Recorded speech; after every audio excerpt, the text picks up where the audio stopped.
Assalamualaikum warahmatullahi wabarakatuh. Bismillahirrahmanirrahim. Alhamdulillahirabbil alamin.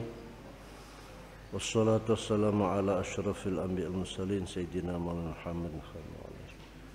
Allahumma alhimna 'ilman nafqahu wa awamirakum nahiyak warzuqna fahman na'lamu bi kayfa najik ya arhamar rahimin. Allahumma arzuqna fahman nabiyina hadzal mursalin wa ilhamal malaikatil muqarrabin bi rahmatika ya arhamar rahimin. Allahumma akrimna bi nuril fahm wa akhrijna min dhulumatil wahm waftah lana abwaaba rahmatik wansur alaina hikmatika. Amma ba'du fa inna khairal hadis kitabullah wa khairul hadi Muhammadin sallallahu alaihi wasallam wa syarrul umur muhdatsatuha kullu muhdatsatin bid'ah wa kullu bid'atin dhalalah kullatun finnar. Fa bisanad muttasil lil hafiz Jalaluddin Asyuti rahmal mu'ti wa nafa'ana bihi bi ulumi wa adaw alaina barakatihi wa asrarihi wa bi fid darin amin. Qala wada'nu wa bi wa ilaikal. Qala Rasulullah sallallahu alaihi wasallam akhlis dinak, ya, akhlis dinak yakfikal qalil minal amal. Rawabun Abi Dunya fil ikhlas tahwil rawakaf an Mu'ad bin Jabal hadisun hasanun. Akhlis murni akan sira ngikhlasno sira, akhlis murni akan sira ngikhlasno sira dinaka ing agama ira, ketaatan.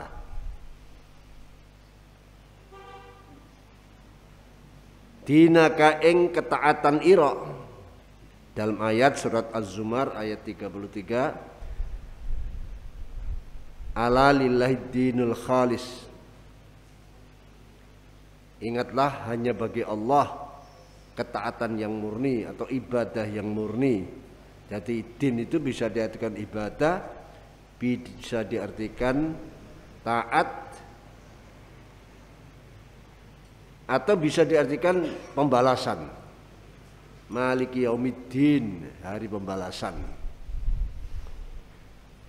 Akhlis murni akan ngikhlasno sira, nulusno niat sira dinaka ing ibadah ira, ing agama ira, ing taat ira. Jauhi riya, jauhi kepentingan-kepentingan nafsu, ya.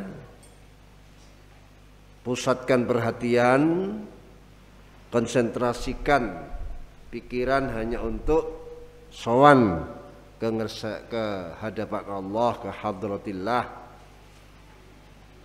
Itu tadi Al-Quran Az-Zumar 33, ala lillahi dinul khalis. Ingatlah hanya bagi Allah, ya, ketaatan yang tulus atau ibadah yang tulus. Nek ngono, nek kita bisa mengikhlaskan agama kita, ketaatan ibadah, yakfi mongko nyukupi ka ing sira. Yakfi mongko nyukupi jawabnya akhlis, ya Amar ini ada jawab. Yakfi jawabnya, yakfi mongko nyukupi ka ing sira apa al-qalilu setitik minal amali sangka amal. Apa al-qalilu setitik minal amali sangka amal. Ikhlaskan, tuluskan ibadahmu, murnikan ibadahmu, jangan dicampuri riya. Karena riya itu syirkul khafi. Allah tidak senang ibadah kok kecampuran kepentingan selain Allah. Ibadah itu hanya kepentingan pada Allah, ya, kok dicampuri kepentingan ini, kepentingan itu, Allah tidak senang, ya. Jadi kalau urusan pada Allah, ikhlaskan. Apakah itu berupa ibadah, ketaatan, ya,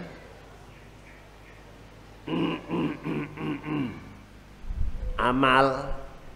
Jangan campur adukkan dengan kepentingan nafsu.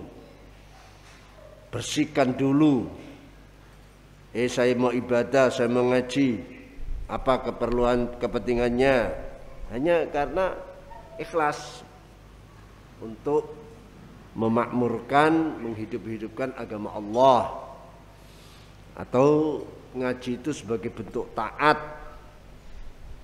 Kalau itu bisa kita lakukan, kita bisa memurnikan ibadah, maka ibadah taat amal itu sedikit saja sudah bisa mencukupi kita, apalagi banyak maksudnya. Yakfikal qalil minal amal. Ibadah sedikit tapi ikhlas,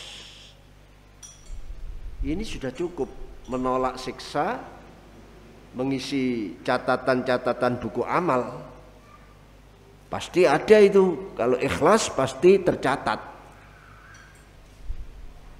Yang kosong-kosong itu, yang terbakar-terbakar itu kan yang tidak ikhlas. Walaupun sedikit, apalagi banyak, maksudnya itu yakfikal qalil minal amal. Jadi Allah Subhanahu wa ta'ala tidak akan mau menerima amalan-amalan ketaatan-ketaatan kita kalau tidak ikhlas, tidak murni kepada Allah. Maka manakala kita beramal sedikit saja amal kita, tapi ikhlas, murni, cukuplah bagi pelakunya selamat dari siksaan dan mendapatkan pahala. Cukup, artinya sudah disebut untung dia. Begini, kenapa Rasulullah sampai memerintahkan ikhlaskan agamamu, ikhlaskan ketaatanmu, ikhlaskan amalmu. Amal sedikit sudah cukup bagi kamu untuk menyelamatkan diri dan mendapatkan pahala. Kenapa? Karena Allah tidak akan pernah menerima amal yang tidak ikhlas. Nah, seseorang manakala sudah beramal tapi kecil, sedikit, tapi ikhlas, sudah cukup sebetulnya. Jadi sebetulnya kalau kita ingin selamat, ingin dapat surga, itu saja cita-citanya. Ingin selamat dari neraka, beramallah walaupun sedikit tapi ikhlas. Ya, ibadah fardu 5 waktu, sudah 5 waktu saja, tidak usah qabliyah ba'diyah, ya, tidak usah sholat malam, asalkan ikhlas, tidak riya, tidak ini, apalagi dengan khusyuk, khudur. Orang yang tidak bisa khusyuk itu karena kecampuran amalnya. Jadi sholat 5 waktumu itu memang disebut tidak banyak karena sehari hanya sholat 5 kali, tapi sudah cukup sebetulnya. Ya, cukup. Jadi Islam itu tidak terlalu berat lah. Pokok kewajiban-kewajiban itu saja dilakukan tanpa kesunatan-kesunatan, asalkan ikhlas, sudah ada jaminan surga. Sudah ada jaminan surga. Itu maksudnya. Karena apa? Ruh manakala murni, bersih daripada syahwat, bersih daripada kepentingan nafsu, maka anggota badan ini akan tergerakkan. Ya, karena ruh itu ibarat mesin. Kalau mesin itu bagus, tidak kecampuran, tidak ada kotoran, tidak ada sumbatan-sumbatan, ya bergerak. Seberapa besarnya truk yang mesinnya tulus, bersih, ya lancar jalannya sampai tujuan. Nah, ini ya. Jadi rahasianya itu ikhlas. Dan yang paling ditakuti setan dan semua atau iblis dengan semua jaringan-jaringannya, ya keikhlasan itu.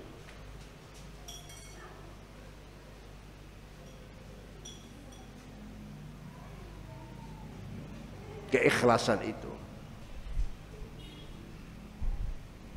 Illa ibadaka minhumul mukhlasin. Itu pengakuan iblis. Saya akan rusak, saya akan ganggu, saya akan hancurkan amal-amal mereka, cita-cita mereka. Ya. Yang banyak sholat sunat, yang amal ini, amal itu akan aku hancurkan dengan riya, dengan pamer, dengan sombong, dengan ini. Tapi saya angkat tangan menghadapi orang-orang yang ikhlas. Itu iblis. Illa ibadaka minhumul mukhlasin. Dulu ada cerita, ada seorang katakan kiai pada zaman dulu, ikhlas ibadahnya. Akhirnya pada suatu ketika dilapori santrinya bahwa di suatu daerah ada pohon besar yang selalu digunakan untuk perbuatan syirik. Ya, disajeni, dikirimi sajen.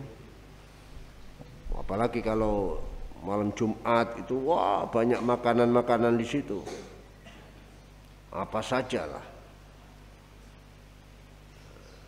Jadi mereka tujuannya untuk ini mengabdi kepada penunggunya itu. Akhirnya mendengar didatangi mau dipotong biar tidak ada kesyirikan. Di tengah jalan dihadang oleh iblis atau setan berupa manusia, karena iblis, setan, jin, malaikat itu bisa berubah-ubah, artinya bisa menjelma seperti manusia. Malaikat Jibril itu sering bahwa menyampaikan wahyu menjelma menjadi rupa menyerupai lebih banyak. Ada sahabat yang sering diserupai oleh Jibril.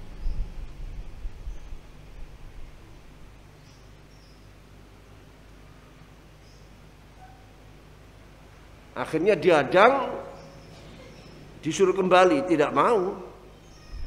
Terjadilah perkelahian iblis yang sudah menjelma tadi dengan kiai ini. Akhirnya dengan mudah kiai ini bisa menaklukkan, menundukkan si iblis ini. Banting di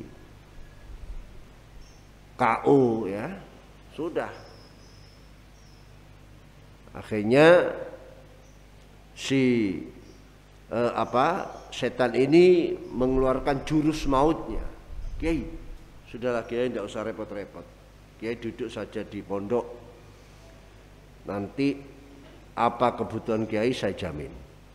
Apa sajalah, kemewahan, kedudukan saya jamin.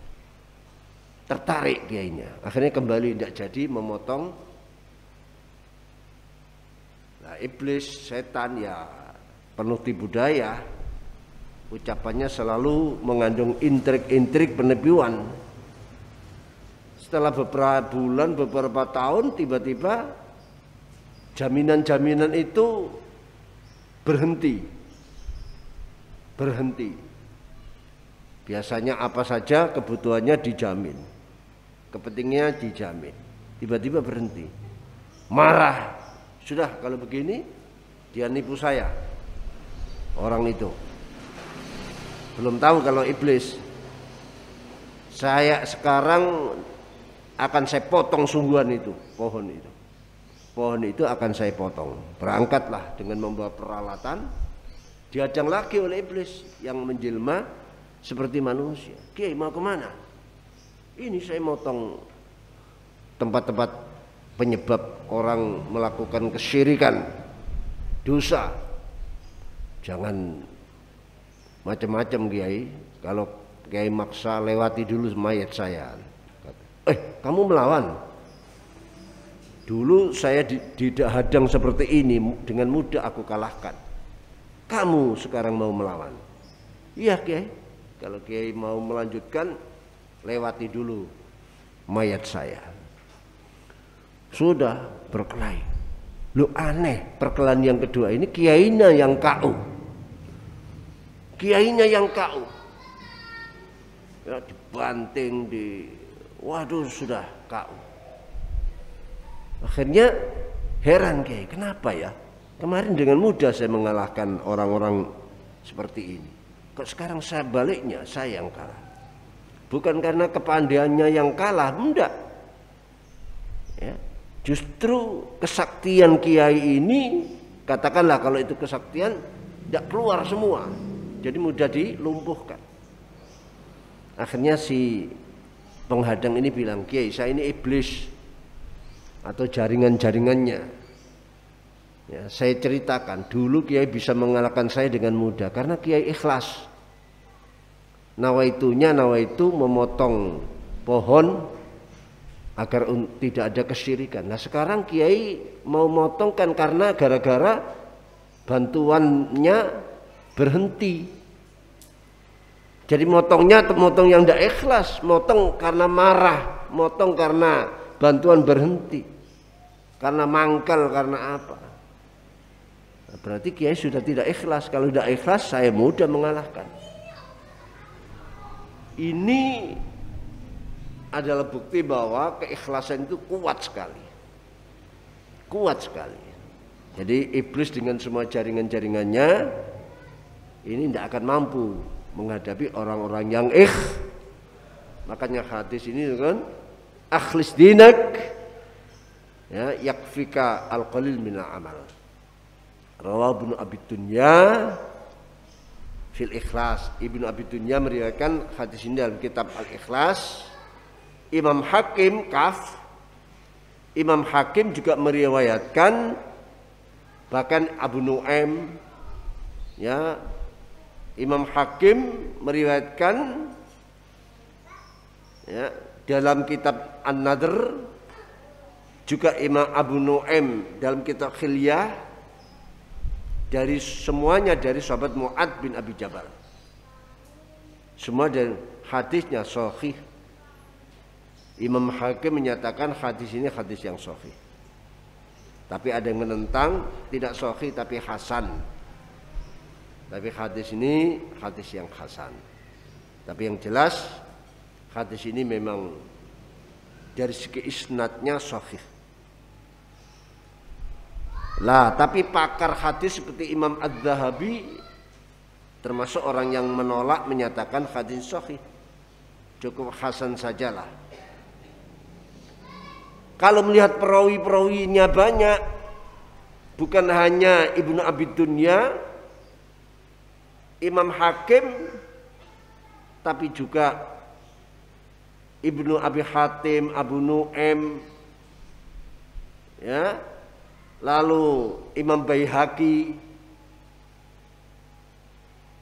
Imam Dailami, ini sama-sama meriwayatkan. Jadi cukup kuat sebetulnya hadis ini. Wa bi ilaikal qala Rasulullah sallallahu alaihi wasallam akhlisu a'malakum lillah. Akhlisu padha ngikhlasaken sira kabeh murni a'malakum amal sira lillahi karena Allah. Murnikan amalmu karena Allah. Buang semua riya, ingin dipuji, ujub, sombong, ini buang semua. Ikhlaskan. Fa innallaha sunni Allah iku la yaqbalu ora bakal nerima sapa Allah. Fa innallaha sunni iku la yaqbalu ora bakal nerima sapa Allah illa ma angin amal, angin nerima amal. Illa ma angin nerima amal khalusa kang murni, kang ikhlas. Khalusa kang ikhlas apa malahu krana Allah. Lahu krana Allah. Rawu Qafta an Dhahhak bin Qais. Juga Imam Daraqutni meriwayatkan hadis ini juga. Ikhlaskan amal-amal kalian hanya karena Allah, jangan kecampuran dengan lainnya. Karena apa? Karena Allah tidak akan mau menerima amal yang kecampuran walaupun sedikit. Allah tidak akan menerima amal-amal yang campur-campur. Yang diterima hanya amal yang ikhlas, yang murni. Begini, Kalau ada seorang beramal, sholat, apa ngaji, apa puasa, apa-apa, kok tujuannya riya atau tujuannya tidak ikhlas, kepentingan-kepentingan lah dalam beramal, ditinggal oleh Allah, ditinggal, diabaikan oleh Allah. Ya. Hal itu dianggap kecil loh. Memang Allah tidak butuh amal kita, cuma Allah memberikan tugas pada kita agar kalau kita beramal yang ikhlas. Karena apa? Manfaatnya kembali kepada kita, tidak kembali kepada Allah. Kecil itu bagi Allah. Amalnya orang dunia ditinggal oleh Allah kecil. Karena apa? Karena Allah tidak butuh. Yang butuh itu kita. Ahli dunia ini yang butuh. Apalagi kalau amal itu syirik, dicampur-campur. Sudah karena Allah, karena lain Allah. Ini Allah tersinggung. Ya, Allah tersinggung. Pokok jangan kecampuran selain Allah siapapun. Siapapun. Karena apa? Karena kata ikhlas itu sebetulnya memberikan pemahaman, yaitu amal yang tidak memberikan kesempatan nafsu untuk memperoleh bagiannya.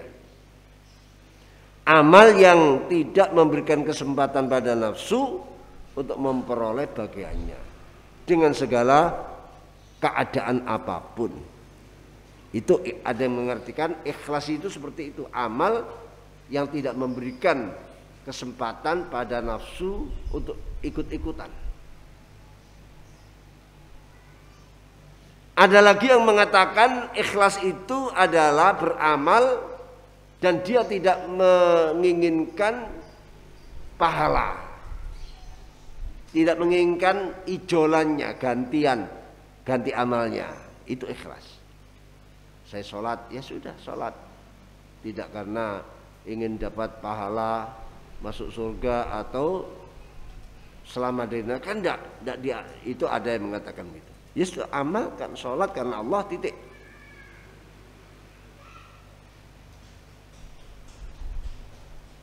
Ada lagi menyatakan ikhlas itu lupanya seseorang yang beramal dari makhluk. Karena apa? Karena konsentrasinya sudah kepada Allah. Ya, konsentrasinya, pikirannya hanya kepada Allah. Jadi tidak melihat pada lainnya, tidak ingat lainnya. Makanya sulit ikhlas itu. Kalau tidak orang terlatih, berkali-kali gagal, diulang kali gagal, diulang kali gagal, diulang, dan tidak pernah putus asa, baru dia akan dapat. Jangan putus asa. Tadi lo ingat hadis, amal yang sedikit tapi ikhlas cukup untuk menolak hal-hal yang tidak menyenangkan dan meraih hal-hal yang menyenangkan, termasuk surga dan neraka. Surga yang menyenangkan, neraka yang tidak menyenangkan. Jadi ingat, pokoknya jamu syahir itu apa saja ada. Mau minta keterangan apa, ada nanti hadisnya, ada. Ya, makanya dikatakan jami', kitab yang mengumpulkan bermacam-macam hadis dengan kandungan-kandungan segala macam permasalahan.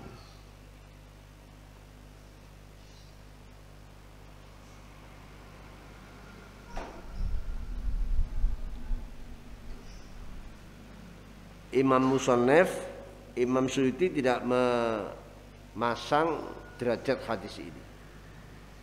Tapi ini kalau kita padukan dengan hadis-hadis sebelumnya cukup kuat hadis. Wa bi'ilqal qala Rasulullah sallallahu alaihi wasallam akhlisu ibadatullahi ta'ala. Apalagi kalau dibarengkan hadis ini, wah ini sahih loh hadis ini. Akhlisu pada ngikhlasna sira kabeh ibadatullahi ta'ala, ing ibadah ing Allah taala. Lah ibadah itu ada wajib, ada sunat. Semua wajib dan sunat ikhlas. Karena sama, walaupun sunat kan sama nyabis kepada Allah.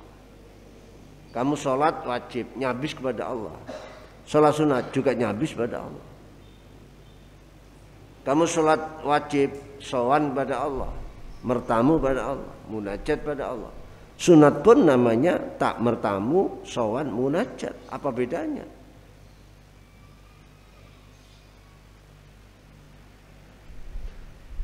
Aduh, kalau ibadah ikhlaskan.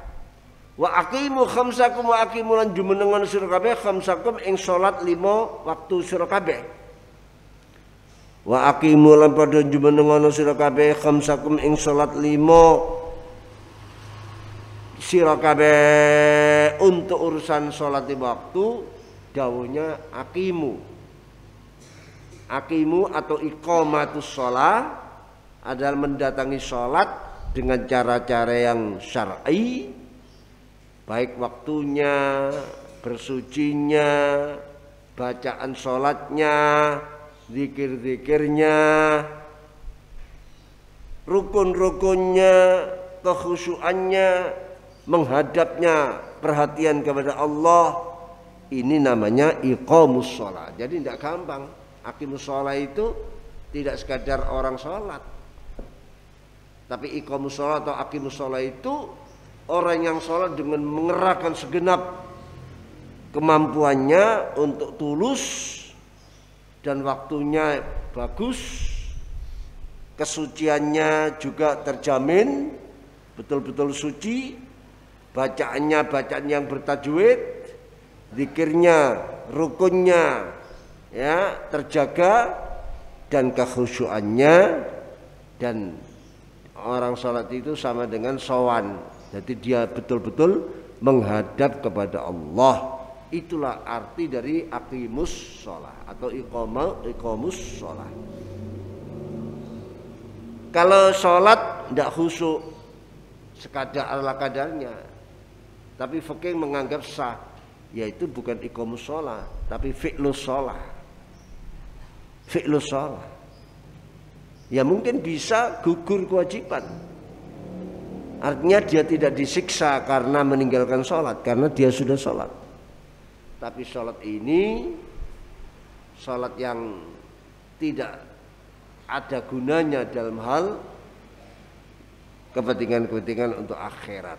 Hanya membebaskan kewajiban saja, tapi tidak memperoleh kebaikan-kebaikan. Kalau sholatnya bukan iqamus sholah, tapi fi'lus sholah.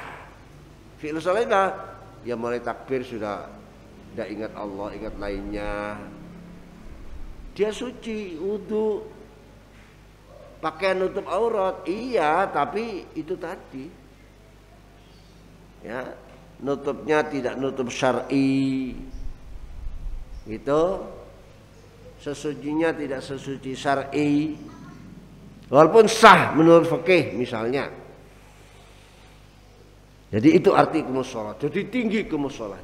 Itu rukun yang kedua. Wa'addu zakat amwal wa'dulan bayarono sira kabeh, nekano sira kabeh zakat amwalikum ing zakati bondo sira kabeh. Kalau kamu punya harta yang berkewajiban dizakati, laksanakan. Ya, laksanakan. Walaupun kecil, memang zakat itu nilainya kecil kan, hanya 2,5%. Kalau kamu punya uang 1 juta, 2,5%-nya berapa? Kan hanya 2.500. Bandingkan 1 juta dengan 2.500 berapa?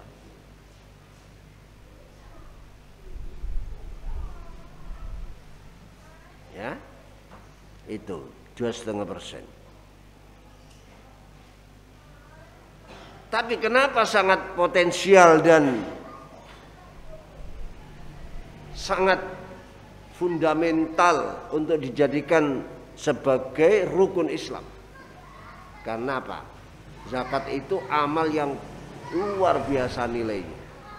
Karena zakat itu mengeluarkan uang kekayaan rizki sebagai rizkinya kepada orang yang berhak menerima, tanpa dia merasa saya nyumbang tanpa dia merasa saya ikut andil, tanpa merasa dia membantu seseorang, ya, tanpa merasa dia nyelengi amal, enggak.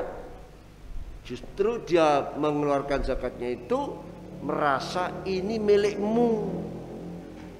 Orang yang menerima bukan milik saya. Memang saya yang menghasilkan, memang hasil keringat saya. Tapi di situ agama menerangkan di antara penghasilanmu itu ada hak-hak orang miskin. Mungkin kamu waktu memerintah, berdagang atau bercocok tanam, membentak orang ini atau terlambat pembayaran gajinya ini sehari atau berapa menit, atau sambil kamu katakanlah ngomel. Nah itu, nah untuk kebersihan hatimu keluarkan milik mereka. Mereka itu berarti punya hak dia. Mestinya apa? Mestinya orang yang berzakat mengucapkan terima kasih kepada yang menerima zakat. Karena yang menerima mau menerima haknya. Jadi dia itu sudah lepas sebetulnya. Orang muzaki itu dengan mengeluarkan 2,5%, dia sudah tidak ada ikatan dengan 2,5%. Harus lepas, tidak ada kata-kata saya memberi jasa, saya berjasa pada dia karena memberi zakat, enggak. Saya nolong dia, enggak. Ya, saya membantu dia, enggak. Justru dia terima kasih, kenapa? Mustahik ini mau menerima haknya. Jadi mestinya yang muzaki terima kasih ya, terima kasih karena kamu mau menerima hakmu, membersihkan harta saya. Walaupun dia mengalami kesulitan di dalam menghasilkan. Itu kalau 2,5%, 1 juta kan hanya 2.500. Kalau 1 miliar berapa?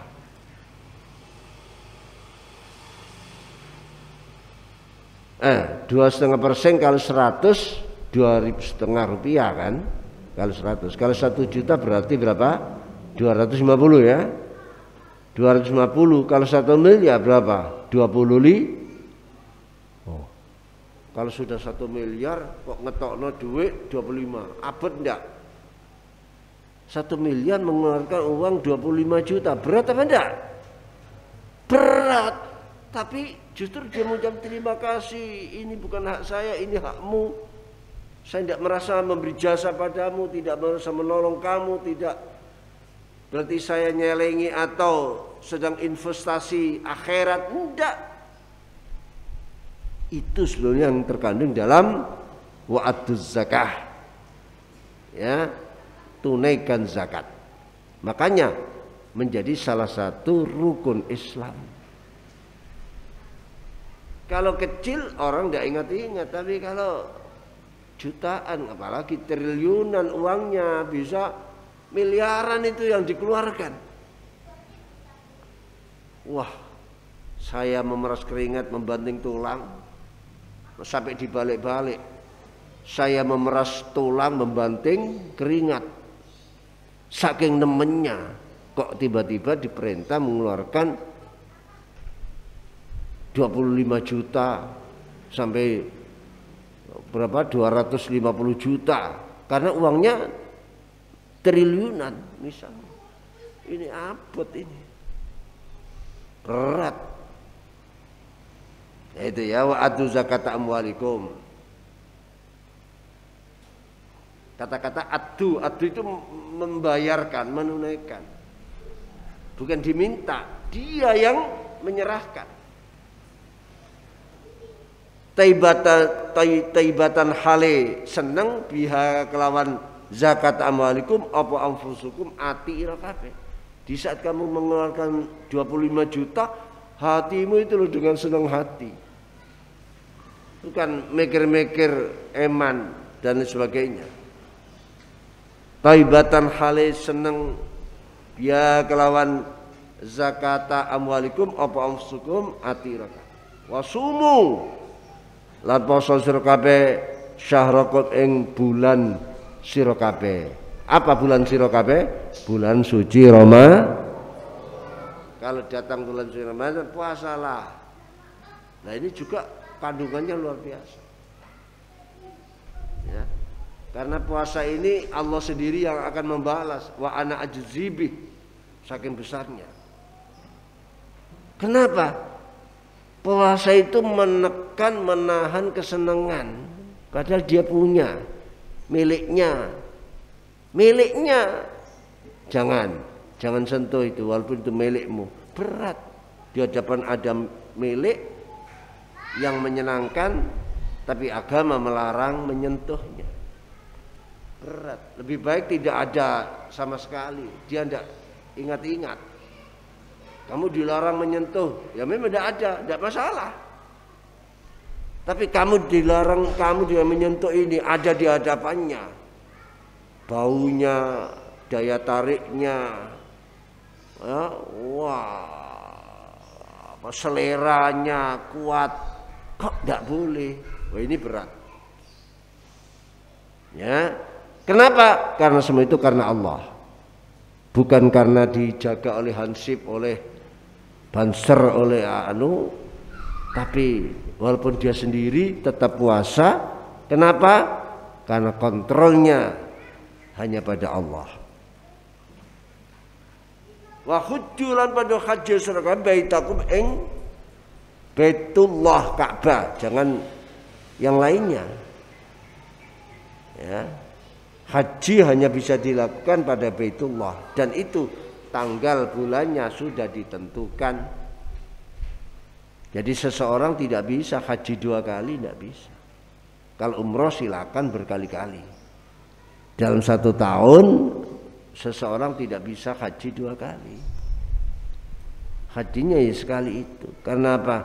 Karena waktu yang terbesar haji itu wukuf di Arafah. Wukuf di Arafah tanggal 11. Jadi mulai pagi sampai katakan maghrib baru selesai. Tidak ada duanya. Dia mau pagi sampai maghrib lagi, tidak bisa, itu sudah hari lain. Tanggal 10 sudah hari lain.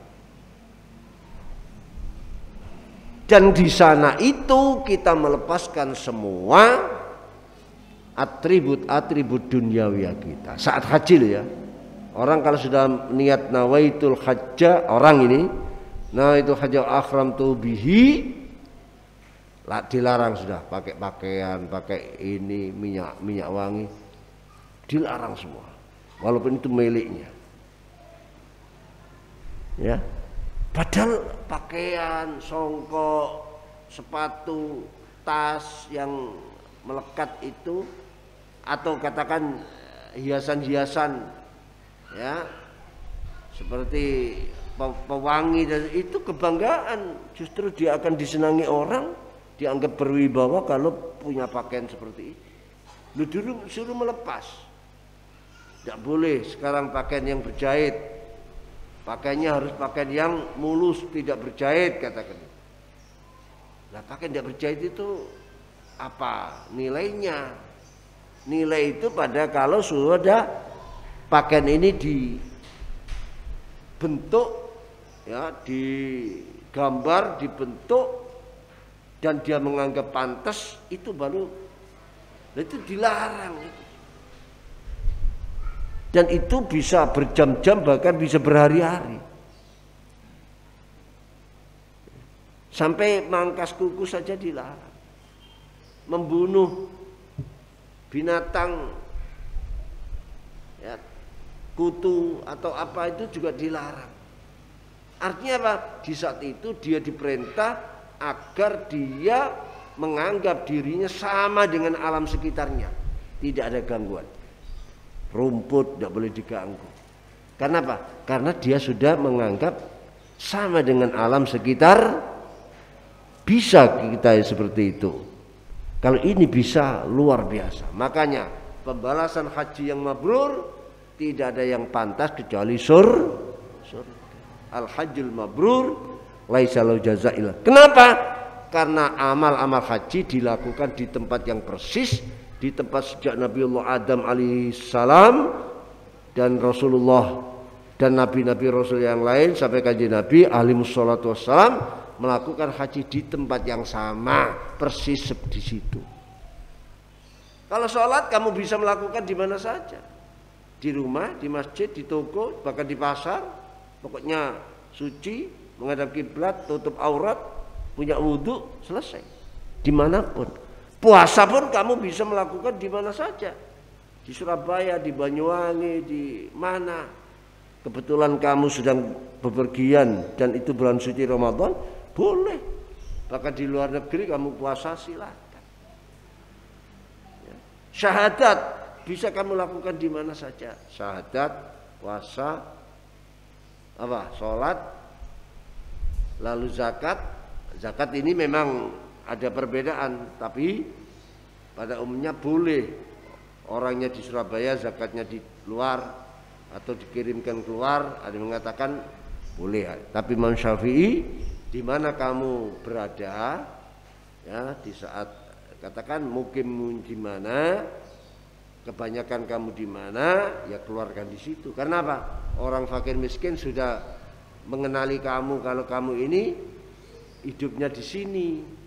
Jadi diharapkan zakat-zakatnya diharapkan. Kecuali haji, ya. Zakat di mana saja, puasa di mana saja, sholat di mana saja, syahadat di mana saja. Haji tidak boleh di mana-mana. Kalau sampai ada orang haji kok ke Jember, murtad dia. Bukan sekadar tidak sah ya, murtad. Ya, murtad. Nah, ini makanya haji itu luar biasa. Semua rukun Islam luar biasa. Kalau itu sudah kamu lakukan, tadkhulu jannata rabbikum, tadkhulu muka bakal padha mlebu sira kabeh jannata rabbikum ing swargane pangeran sira kabeh. Tidak ada lagi. Haji saja begitu jaminannya. Salat luar biasa. Puasa Allah yang akan itu dilakukan. Sudah kari nerima terus. Ya. Berulang-ulang nerima. Ya ada harapan dilipat gandakan oleh Allah anugerahnya. Rawi Taqba Imam Tabarani ya, Imam At-Tabarani dari Abi Darda, dari sahabat Abi Darda, dari sahabat Abi Darda. Ini hadis-hadis rukun Islam ini. Ya. Imam Tabarani kitab Majmu' al-Fawaid, juga diriwayat Imam Haythami, ya, juga Imam Asakir, Abu Nu'aim.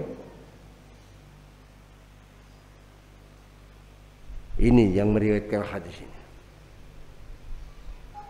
Wa bi ilaikal qala Rasulullah sallallahu alaihi wasallam, ikhla'u padha nyopoto sira kabeh. Ikhla'u padha nyopoto sira kabeh ni'alakum ing pira-pira trompa sira kabeh. Sandal, trompa, sepatu lepas. Kapan? Inda ta'ami ing dalem nalikane mangan panganan. Inda ta'ami ing dalem nalikane mangan. Nah, ini banyak yang tidak sadar nih. Waktu kalau kamu makan, sepatumu lepas, trompamu lepas, sandalmu lepas. Biar badan ini tidak ada yang menghalang-halangi gizi-gizi yang dimakan, apa manfaat guna ini menyebar di tubuh. Sampai demikian Rasulullah. Ini saya belum pernah mendengar seseorang mengajak kalau makan disuruh melepas trompa, sandal, sepatu. Nah ini jelas inda ta'am ing dalem nalikane mangan panganan sira kabeh. Kenapa? Fa inna musane ikhlauni alakum, khoslah atau pertingkah melepaskan sandal di waktu makan iku sunnatun, kelakuan sunnah jamilatun kang bagus. Iku sunnatun, tingkah laku, kelakuan jamilatun kang bagus.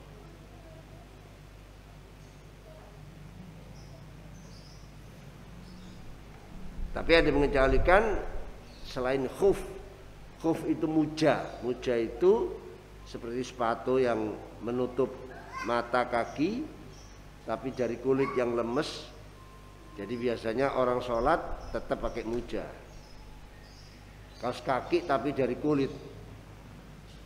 Nah ini tidak dimasukkan ni'al. Ada sebagian mengatakan.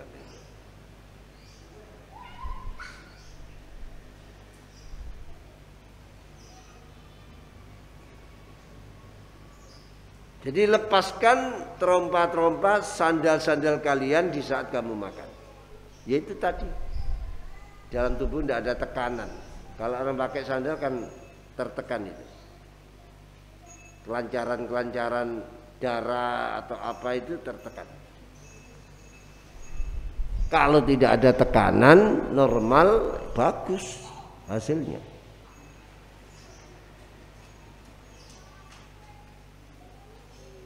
Wa bi ilaikal qala Rasulullah sallallahu alaihi wasallam ukhlufuni fi ahli baiti wa taqsin an ibn Umar. Ukhlufu padha ganti ana sira kabeh, ganteni sira kabeh atau dadekno khalifah sira kabeh. Pemimpin maksudnya. Ukhlufi padha dadekno pemimpin sawene ingsun. Setelahku ambil pilih seorang pemimpin atau khalifah di ahli baitin dalam keluarga ingsun, terutama di keluarga Rasulullah sallallahu alaihi wasallam. Ahli bait kanjeng Nabi itu jangan lupa catat sahabat Ali, Sayyidah Fatimah dan kedua putranya Sayyidina Hasan dan Sayyidina Husain. Jadi yang berhak katakan kalau ada gelar Habib, gelar Sayyid, ya ini yang berhak yaitu tadi keturunan ya beliau-beliau Ali Fatimah, sahabat Ali Fatimah, Sayyidina Hasan dan Sayyidina Husain.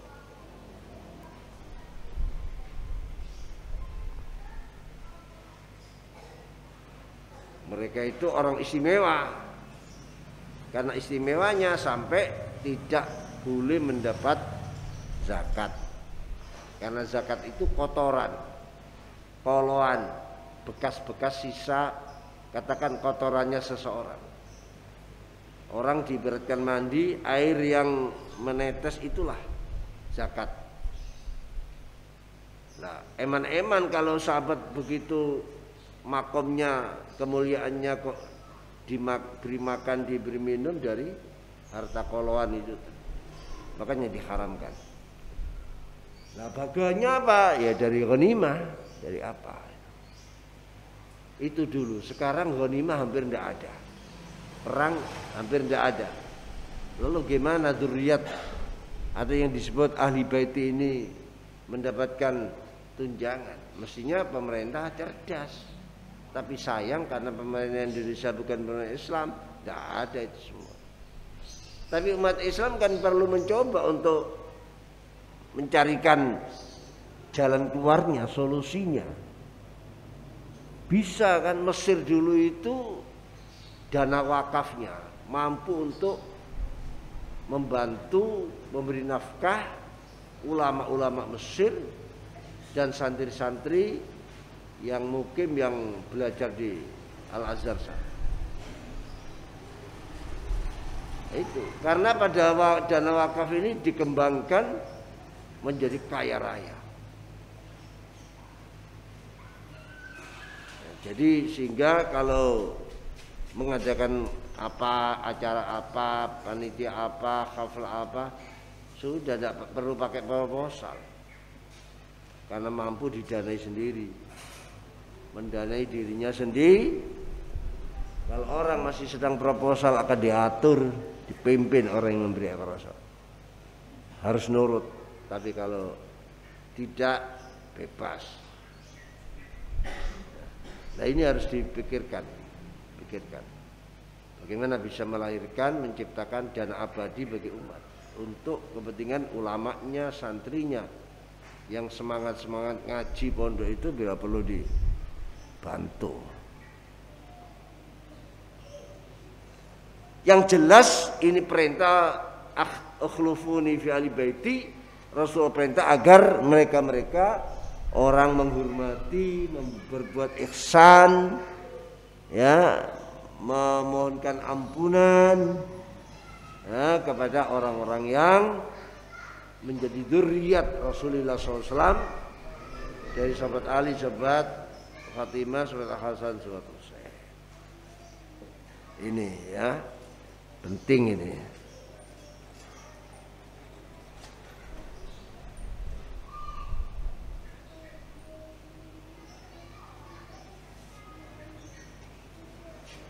Wa bi ilaikal qala Rasulullah sallallahu alaihi wasallam akhna'ul asma'i indallahi yaumil qiyamah rajulun tasamma malakal amlak la malika illallah akhna an-nasi akhna al-asma'i uti luwih cemer to luwih eleke luwih rendahe pira-pira jeneng, nama yang paling rendah paling jelek indallah indal ngersani Allah ya makiam dan kiamat iku rajulun wong laki atau perempuan, iku rajulun wong ya tasama kang gawe jeneng sapa rajul malakal amlak ing jeneng malakal amlak. Wah, dia itu malikul muluk, malikal amlak, dia seperti itu. Kok menyerupai Allah, menyerupai sifat-sifat Allah, padahal la malika illa lillah, tidak ada raja kecuali Allah. Semua itu hanya pemeran-pemeran, pemegang peran. Jadi apa itu?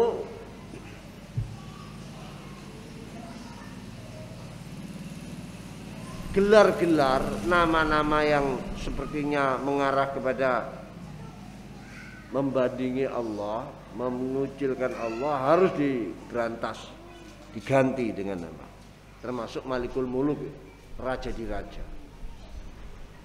ya. Raja di raja. Jadi ini kalau ada orang memberi nama anaknya atau meminta nama dengan nama-nama seperti itu, nah ini perlu diingatkan, direhabilitasi lah. Walaupun sekarang tidak tampak, tapi nanti hari kiamat keluar semua ini. Tidak bisa kamu lepas topeng-topeng itu sebagai tanda, tidak bisa. Tasama kang gawe jeneng sapa rajul malakal amlak ing jeneng malakal amlak, raja di raja, atau semisalnya, ya, semisalnya.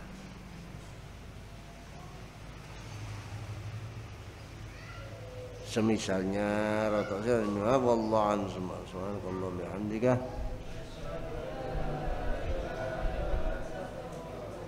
subhanallahi bihamdika asyhadu an la ilaha subhanallahi bihamdika asyhadu an la ilaha illa anta subhana rabbika rabbil izzati amma yasifun.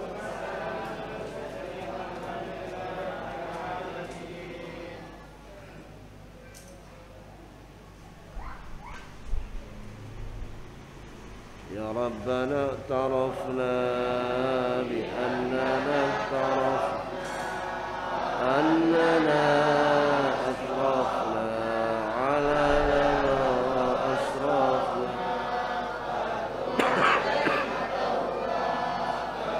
لكل حوبة واستر لنا الأوراد آمن الروعات واغفر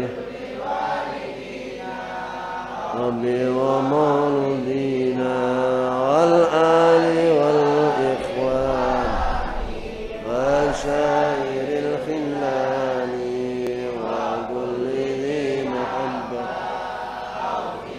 أو صحبة والمسلمين عجما آمين رب اسمع فضلا وجودا منا لا لاكتساب منا بالمصطفى الرسول العظام بكل سول صلى وسلم ربي عليه عد الحب آله والصحب عدد تخصيص به والحمد لله في البدء والتناهي عزمة تنفرج قد آذن ليلك بالبلد وظلام الليل له سود